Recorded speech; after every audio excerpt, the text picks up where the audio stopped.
જય ગુરુદેવ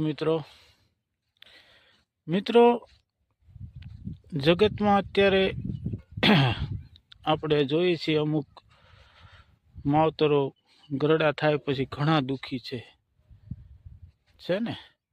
તો એક બેન ભાઈ બે બેઠા હતા, એ બે ચર્ચા કરતા હતા કે હે ભાઈ, અત્યારે આ માવતરો બધા ઘણા દુઃખી છે, છોકરાઓના લગ્ન થાય છે પછી માવતરો હેરાન થાય છે અને વહુ સરખી રીતે રાખતી નથી. એવું તો દીકરીઓ પાસે જો માવતર આવી જાય ને અને દીકરીઓને સોંપી દે તો માવતર ક્યારેય દુઃખી થાય જ નહીં.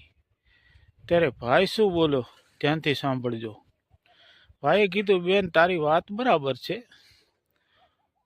પણ જ્યારે દીકરીના લગ્ન થાય અને વહુ બનીને સાસરે જાય તો ત્યાં તેના સાસુ સસરા હોય એને પોતાના માવતર સમજી અને સેવા કરે ને તો ક્યારેય દુઃખી જ ના થાય અને વૃદ્ધ આશ્રમમાં જવાનો પ્રશ્ન જ ના આવે ને આ બધા જે આશ્રમો બન્યા છે ને વૃદ્ધના, એ બધા બંધ થઈ જાય બેન.